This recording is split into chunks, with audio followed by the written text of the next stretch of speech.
بسم اللہ الرحمن الرحیم نحمده ونصلي ونسلم على رسوله الكريم اما بعد. معزز طلبہ، سبق نمبر 248 اب ما يقطع فيه وما لا يقطع فصل في الحرز والاخذ منه. آج کے سبق کا عنوان قطع ید کے لیے کامل سرقہ کی شرط. ہاتھ کٹنے کی جو سزا ہے چوری میں، اس کے لیے سرقہ کاملہ، سرقہ کا تام ہونا یہ شرط ہے. اور سرقہ تام بھی ہوگا کہ جو حرز بالمکان ہے یا حرز بالحافظ ہے وہ کامل درجے کا پایا جائے. یعنی حرز بالمکان وہ کامل درجے کی ہے اور اس سے چوری بھی کامل درجے کی ہو کہ کوئی کمرہ ہے یا جس میں داخل ہونا ممکن ہے، ایسی جگہ میں مال محفوظ ہے تو وہاں سے چوری کر کے اس چیز کو باہر نکالنا یہ شرط ہے. اور اگر کوئی ایسی جگہ جہاں پہ اندر داخل ہونا ممکن نہیں ہے، کوئی صندوق ہے یا باکس ہے یا بٹوا ہے وہ محفوظ ہے تو اس کے اندر داخل تو نہیں ہوتا، لہٰذا اس میں ہاتھ ڈال کر باہر چیز کو نکالنا یہ شرط ہے. تو ہم حقیقتاً یا حکماً سرقہ کے تام ہونے کی صورتیں اور مثالیں اس سبق میں جانتے ہیں. اذا نقب اللص البيت دخل واخذ المال ناوله آخر، فاعل ہے، ناوله آخر خارج البيت فلا قطع عليهما لأن الأول لم يوجد منه الإخراج اعتراض يد معتبرة على المال قبل خروجه. الثاني لم يوجد منه هتك الحرز فلم يتم السرقة من كل واحد. نبی یوسف رحمہ اللہ ان اخرج الداخل يده وناولها الخارج فالقطع على الداخل، وإن أدخل الخارج يده فتناولها من يد الداخل فعليهما القطع، وهي بناء على مسألة تأتي بعد هذا إن شاء الله تعالى. سب سے پہلی صورت یہ پانچواں اصول ہے اور اس میں یہ ہے کہ قطع ید کے لیے سرقہ کا تام ہونا اگر چور ایک سے زیادہ ہیں تو سب کے لیے ضروری ہے، چاہے حقیقتاً تام ہو یا حکماً تام ہو. تو اس میں یہ ایک مثال ہے کہ چور نے مثلاً کمرہ ہے، اس کے اندر داخل ہونا ممکن بھی ہے، تو اس میں چوری تو کاملتا بھی ہوگی کہ اندر داخل ہو کر مال کو لے کر باہر آنا یا مال کو باہر نکالنا، یہ سرقہ اس کو تام کہیں گے اور ہاتھ اس میں کٹے گا. تو اگر اس طرح ہوا چور نے کمرے کا اندر سوراخ کیا، دیوار کے اندر سوراخ کر دیا اور داخل ہو گیا اندر اور مال کو لے لیا، اور اس کے بعد باہر ایک چور کھڑا تھا اس کا ساتھی، اس نے باہر سے اس سے مال لے لیا ہے لیکن وہ کمرے سے باہر کھڑا ہے، اندر نہیں ہے. تو اس صورت میں دونوں کے اوپر ید نہیں ہے، والے کے اوپر اس وجہ سے کہ اس سے اخراج نہیں پایا گیا، وہ لے کر خود باہر اس نے مال کو نکالا نہیں ہے، اس نے صرف داخل ہوا ہے اور مال کو اپنے ہاتھ میں لیا، ابھی باہر نہیں نکالا، باہر والے نے خود اس کے ہاتھ سے سوراخ میں سے مال لے لیا. سوراخ میں سے لینے کی بھی ایک صورت تو یہ ہے کہ اس نے ہاتھ باہر کیا اور باہر سے اس نے لے لیا، یا باہر والے نے ہاتھ اندر داخل کیا اور اندر سے اس سے لے لیا، یا اس نے سوراخ کے دھانے کے اوپر چھوڑ دیا اور وہاں سے مال لے لیا. تو ان سب صورتوں کے اندر راجح قول یہ ہے کہ کسی کا بھی ہاتھ نہیں کٹے گا. اس وجہ اور دلیل یہ ہے کہ اندر والے سے اخراج نہیں پایا گیا، خود باہر جب نکلے گا تو خالی ہاتھ نکلے گا. اعتراض ید معتبرۃ کہ حکماً اس کا ہاتھ، اس کا قبضہ تب شمار ہوگا کہ یہ چیز کو باہر چھوڑے اور باہر سے جا کر خود اٹھائے. تو ہم یہ کہیں گے جب اس نے چیز باہر چھوڑی تھی سوراخ سے باہر تو یہ باہر چھوڑنے کی وجہ سے یہ چیز اسی کے قبضے میں ہی حکماً شمار تھی. پھر جب باہر سے جا کر اٹھائے گا تو ہم یہ کہیں گے کہ اسی نے نکالی ہے. لیکن جب باہر چھوڑی اور باہر سے دوسرے نے اٹھائی، اس نے نہیں اٹھائی، تو ایک معتبر قبضہ وہ بیچ میں آ گیا ہے مال کے اوپر، اور اس کے نکالنے سے، اس کے خود نکلنے سے پہلے، دیکھیے باہر نہیں نکلا، اس سے پہلے ایک اور قبضہ پایا گیا اور وہ اس کا نہیں کسی اور کا ہے، تو اس وجہ سے اس کی طرف سے اخراج نہیں پایا گیا. اس کی طرف سے اخراج تب ہی ہوتا کہ وہ باہر نکل کر خود چیز کو اٹھاتا. اور وسانی جو باہر سے جس نے مال لیا ہے اس کے اوپر قطع ید نہیں ہے، اس لیے کہ اس کی طرف سے حرز کی ہتک نہیں پائے گی، اندر جا کر خود اس نے مال کو تو باہر نہیں نکالا، محفوظ جگہ کی ہتک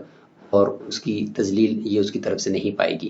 تو لہذا نہ ایک سے اندر والے سے سرقہ تام ہوا نہ باہر والے سے تام ہوا،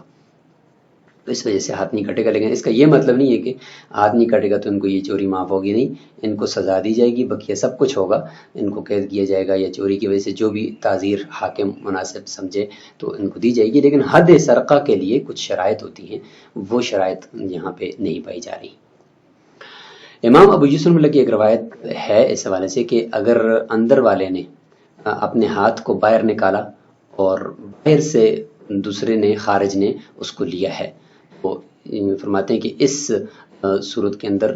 اندر والا ہے اس نے تو باہر نکالنا اس کا پایا گیا نا کہ سوراخ سے باہر اس نے ہاتھ کر دیا، تو اس کے اوپر قطع ید ہوگا۔ اور اگر خارج نے خود اپنا ہاتھ اندر داخل کیا، اندر والے کے یعنی ہاتھ سے اس نے لے لیا، تو اس صورت میں دونوں پر قطع ید ہوگا، کیونکہ امام ابو یوسف فرماتے ہیں کہ باہر والے نے ایک ایک چیز کے اندر اخراج پایا کہ اس نے اندر سے چیز کو باہر لے کر گیا، اور اندر والے کی طرف سے بھی یہ ہے کہ اس نے اٹھا کر چیز اس کو دی، تو امام ابو یوسف فرماتے ہیں کہ دونوں کے اوپر قطع ید ہوگا۔ اور اس میں راجح قول جو ہے وہ طرفین کا یہ کہ دونوں کے اوپر قطع ید نہیں ہے۔ اور یہ مسئلہ مبنی ہے اس اگلے مسئلے کے اوپر جو یہ آ رہا ہے قطعی بعد ھذا کہ وَإِنْ أَلْقَاهُ فِي الطَّرِيقِ وَخَرَجَ فَأَخَذَهُ قُطِعَ، یہ اس پر مبنی ہے کہ امام ابو یوسف اللہ فرماتے ہیں کہ جس طریقے سے کوئی شخص اندر داخل ہو اور اندر سے وہ اس چیز کو اٹھا کر باہر راستے میں پھینکے اور پھر باہر نکل کر اس کو اٹھا لے، امام ابو یوسف فرماتے ہیں کہ اس میں قطع ید ہوتا ہے، تو لہٰذا اس مسئلے کے اندر بھی قطع ید ہوگا۔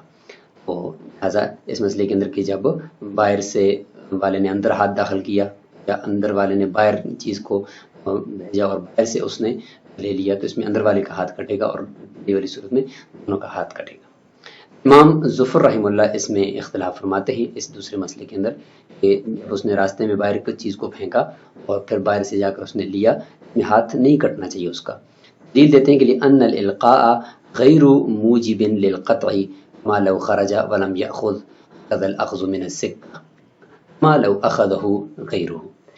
تین مثالیں دے کر امام ظفر رحمہ اللہ سمجھا رہے ہیں کہ القاء یعنی اندر سے باہر چیز کو پھینکنا یہ قطع ید کی ثابت تو نہیں کرتی، ید کو واجب تو نہیں کرتی، کہ اخراج ضروری ہے نا، باہر نکالنا، پھینکنا یہ تو قطع ید کو ثابت نہیں کرتا۔ اس کی مثال ایسے جیسے کہ لو خرج ولم یاخذ، نکلا کوئی چیز بھی اس نے اپنے ہاتھ میں نہیں لی، صورت میں جس طرح ہاتھ نہیں کٹتا تو اس صورت میں جب باہر پھینک دیا تو اس میں بھی ہاتھ نہیں کٹنا چاہیے۔ اسی طریقے سے وقذا الاخذ من السکہ، باہر جا کر گلی سے پھر اس چیز کو اٹھانا، اسے بھی ہاتھ نہیں کٹنا چاہیے، باہر جا کر گلی سے گری پڑی چیز اس نے اٹھائی ہے گویا کہ۔ اس کی مثال ایسے جیسے کہ لو اخذہ غیرہ، کہ اگر اندر سے یہ باہر چیز کو پھینکے اور باہر سے کسی اور آدمی نے اٹھا لی تو نہ اس کا ہاتھ کٹتا ہے نہ اس باہر والے کا ہاتھ کٹتا ہے۔ تو یہ بالکل یہاں پر بھی اسی طریقے سے ہے، جب اس نے اندر سے باہر پھینکا، پھینکنے سے بھی ہاتھ نہیں کٹنا چاہیے، اور باہر سے جا کر اٹھایا اس سے بھی ہاتھ نہیں کٹنا چاہیے۔ لیکن احناف کی دلائل آپ سنیں، فرماتے ہیں کہ ان الرمی حیلۃ یعتادها السراق لتعذر الخروج مع المتاع وليتفرغ لقتال صاحب الدار او للفرار وان تعترض عليه يد معتبرة فاعتبر الكل فعلا واحدا اذا خرج ولم يأخذه فهو مضيع لا سارق۔ احناف کی دلیل یہ ہے کہ یہ جو پھینکنے والا حیلہ ہے نا اندر سے باہر، اس کے عادی ہوتے ہیں چور،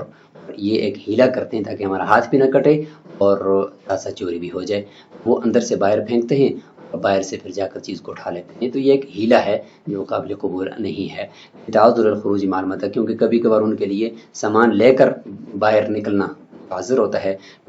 یا اس وجہ سے بخاریات باہر نکلنا چاہتے ہیں کہ تاکہ اگر مالک نے دیکھ لیا گھر کے مالک کے ساتھ پھر قتال کرنے کے لیے یہ فارغ ہوں، سامان پہلے سے سوراخ سے باہر پھینک دیں یا چار دیواری سے باہر پھینک دیں، یا یہ کہ بھاگنے کے لیے آسانی ہوتی ہے کہ وہ باہر جاتے ہیں۔ یہ دو تین صورتیں ہوتی ہیں جس کی وجہ سے وہ مال خود لے کر باہر نہیں جاتے بلکہ مال کو پہلے باہر پھینکتے ہیں اور پھر اندر سے نکل کر مال کو اٹھاتے ہیں، لہذا یہ اس میں ہاتھ کٹے گا اور اس کو چوری کہا جائے گا، اور یہ تام ہے۔ تو یہ وہ مثال ہے جس میں حد سرقہ تام ہو رہی ہے حکمن، یہ ایک مثال ہے جس میں حد سرقہ کی کا جو مفہوم ہے وہ تام ہو رہا ہے، حکمن تام ہو رہا ہے، کہ اندر سے باہر پھینکا، باہر سے جا کر اٹھا لیا، تو حکماً ہم اس کو تام شمار کریں گے، اور چور اس میں ایک ہے، اس مثال کے اندر جو چور ہے وہ ایک ہے۔ اگلی مثال آئے گی جس میں عد سرقہ یعنی سرقہ کا مفہوم تام ہو رہا ہے حکماً، لیکن چور جو ہے وہ ایک نہیں بلکہ متعدد ہے۔ تو اس میں چور ایک ہے اور حکماً ہم نے کہا ہے کہ یہ سرقہ کا مفہوم یہاں پہ تام ہے۔ اس کی ایک وجہ یہ یاد رکھیں کہ جب اندر سے اس نے چیز کو باہر پھینکا تو حکماً یہ چیز ابھی تک اس کے قبضے میں ہی ہے، اخذ ہی گویا کس نے کیا ہوا ہے، اور باہر سے جب کسی اور نے نہیں اٹھایا تو اس وقت تک جب یہ خود جا کر اٹھائے گا تو گویا کہ حکماً اس کا اپنا ہی قبضہ تھا، اور یہ ایسا ہی ہے کہ گویا کس نے خود ہی نکالا، تو یہ وہ وجہ ہے۔ امتا طرز علیہ ید معتبرۃ، یہ امام رحمہ اللہ کو جواب دیا جا رہا ہے۔ انہوں نے یہ فرمایا تھا کہ گلی سے جا کر اٹھانا یہ ایسا ہی ہے جیسے کہ کوئی اور جا کر اٹھائے تو ہاتھ چور کا نہیں کٹتا، تو اس صورت میں بھی نہیں کٹے گا کہ جب خود جا کر اٹھائے۔ تو اس کا جواب دیتے ہیں کہ ولمتا طرز علیہ یدم معتبرۃ، کہ جب باہر سے اگر کوئی اٹھائے گا تو وہ تو ایک معتبر قبضہ کسی دوسرے شخص کا پایا گیا تو اس کی وجہ سے آدمی کرتا، لیکن یہاں پر تو کسی اور کا قبضہ جو معتبر قبضہ ہو وہ تو اس کے اوپر آیا ہی نہیں ہے، بلکہ یہ خود جا کر باہر اس چیز کو اٹھا رہا ہے۔ جو آپ مثال دے رہے ہیں اس مثال میں تو ایک معتبر قبضہ کسی دوسرے شخص کا پایا جاتا ہے، اس وجہ سے اس میں قطعیت نہیں ہے، جبکہ یہاں پر تو یہ خود جا کر باہر اٹھا رہا ہے، تو جب تک یہ خود اٹھا رہا ہے تو پہلے والا جو حکم پھینکنے کی وجہ سے جو قبضہ اس کا پایا گیا چیز پر تو وہ باقی تھا، اور اس کو تام کیا اس نے جا کر خود اٹھا کر، تو بیچ میں کسی اور کا قبضہ آیا نہیں ہے، تو لہٰذا اس صورت میں یہ مثال دینا آپ کا درست نہیں ہے۔ لہٰذا فاعتبر الکل فعلا واحدا، ان سب کو اندر سے جا کر باہر پھینکنا، باہر سے جا کر اٹھانا، یہ سب کے سب پروسیس کو ایک ہی فعل شمار کیا جائے گا۔ اذا خرج، پھر جب وہ باہر نکلا، لم یأخذہ، آپ نے ایک مثال یہ بھی دی ہے کہ باہر نکل کر جس طریقے سے اگر وہ اس چیز کو نہ اٹھائے تو اس کے اوپر قطعیت نہیں ہے، تو لہٰذا یہاں پر اگر وہ جا کر اٹھا بھی لیتے تو اس میں بھی قطعیت نہیں ہونا چاہیے، کیونکہ نکلا تو باہر دونوں صورتوں میں خالی ہاتھ ہے نا۔ تو اس کا جواب دیتے ہیں کہ جب وہ باہر نکلتا ہے اور اس چیز کو نہیں اٹھاتا، یہ مثال آپ کا دینا بھی درست نہیں ہے، کیونکہ اس میں تو وہ سارق کہلاتا ہی نہیں ہے، وہ مزین، اٹھا کر کسی کا مال باہر پھینک دیا اور باہر سے چلا گیا اور مال کو نہ اٹھائی تو مال کو ضائع کرنے والا ہوا، کو مزین تو کہہ سکتے ہیں لیکن سارق نہیں کہہ سکتے، تو اس لیے اس مثال کو بھی دینا آپ کے لیے درست نہیں ہے۔ قال وكذلك ان حمله على حمار فساقه واخرجه لان سيرها مضاف اليه لسبقه، اسی طریقے سے اگر اس نے گدھے کے اوپر سوار کیا، سواری کے اوپر مال کو لادا اور پھر اس سواری کو خود ہانکا کر پیچھے سے باہر نکال دیا، تو یہ ہانکانا، یہ چلانا سواری کو، یہ بھی اسی کی طرف منسوب ہوگا، چور کی طرف، کہ اس نے خود اس کو ہانکایا ہے اور چلایا ہے، تو اس کی وجہ سے ہم یہ کہیں گے کہ اس نے خود مال کو باہر نکال دیا، تو اس کی وجہ سے اس کا ہاتھ کٹے گا۔ اور اگر یہ نہ چلاتا، خود بخود سواری باہر نکل جاتی تو پھر اس میں شبہ آ جاتا اور پھر اس کا ہاتھ نہ کٹتا۔ وَإِذَا دَخَلَ الْحِرْزَ جَمَاعَةٌ فَتَوَلَّى بَعْضُهُمُ الْأَخْذَ قُطِعُوا جَمِيعًا قال العبد الضعيف هذا استحسان والقياس أن يقطع الحامل وحده، وهو قول زفر رحمه الله، لأن الإخراج وجد منه فتمت السرقة به، فنا أن الإخراج من الكل مانا للمعاونة ما في السرقة الكبرى، وهذا لأن المعتاد فيما بينهم أن يحمل البعض المتاع ويتشمر الباقون للدفع، فلو امتنع القطع أدى إلى سد باب الحد۔ اس میں جو مثال دی جا رہی ہے یہ ایک دوسری مثال ہے کہ سرقہ حکماً تام ہو جائے گا،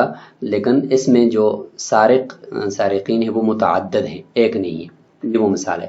پوری ایک جماعت حرز کے اندر داخل ہو گئی، یعنی کمرے کے اندر داخل ہو گئی، اور بعض نے اس میں سے مال کو اٹھانے والا فریضہ انجام دیا، ذمہ داری لی، بعض جو ہے وہ کھڑے رہے اور حفاظت کرتے رہے ان کی، تو سب کا ہاتھ کٹے گا اگر سب کے ہاتھ میں وہ شرط کہ ہر ایک کے پاس 10 درہم کے بقدر مال پہنچ جائے۔ ہدایہ فرماتے ہیں کہ یہ استحساناً ہے، قیاس کا تقاضا یہ ہے کہ صرف اٹھانے والے کا ہاتھ کٹے، یہی امام ظفر رحمہ اللہ کا قول بھی ہے، اس لیے کہ اخراج تو اسی کی طرف سے پایا گیا نا کہ اسی نے اٹھایا اور مال کو باہر نکالا ہے، باقیوں نے تو نہیں نکالا، سرقہ اسی کے ذریعے سے تام ہوا ہے، لیکن احناف فرماتے ہیں کہ اخراج مانن یہ سب کی طرف سے پایا گیا ہے، کیونکہ معاونت انہوں نے کی ہے نا، ساتھ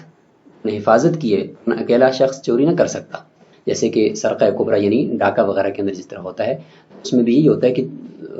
کام کرنے والا ایک ہوتا ہے، باقی اس کی حفاظت کر رہے ہوتے ہیں. اور یہ اس وجہ سے کہ اس سب کا ہاتھ کٹے گا، استحسان کے اوپر ہم عمل کر رہے ہیں کہ معتاد اوروں کے درمیان جو عرف ہے عادتاً وہ اسی طرح کرتے ہیں کہ بعض سامان کو اٹھاتا ہے، باقی جو ہے وہ مقابلے کے لیے تیار رہتے ہیں. یتشمر الباقون للدفع فلو امتنع القطع. اگر ہم یہاں یہ کہیں کہ بھائی قطع ید ایک کے اوپر ہوگا باقیوں کے اوپر نہیں ہوگا، یہ تو حد کا جو دروازہ ہے اس کو ہم بند کر دیں گے. اور حالانکہ حد کا دروازہ تو قیامت تک بند نہیں ہوتا، حدود اللہ تو جاری رہیں گی، کرائم خاتمہ کرنا مقصود ہے. لہٰذا یہ چیز ایسی چیزیں جو اس حدود کے باب کو بند کرنے والی ہوں تو وہ خود مردود ہوں گی. تو اس وجہ سے حد کا دروازہ بند نہیں کریں گے، بلکہ سب کے اوپر اس سزا کو نافذ کیا جائے گا. تو آج کا جو سبق ہے اس کو ہم یہیں پر روکتے ہیں. آج ہم نے 5واں اصول پڑھ لیا کہ حد سرقہ حقیقتاً تام ہو یا حکماً تام ہو،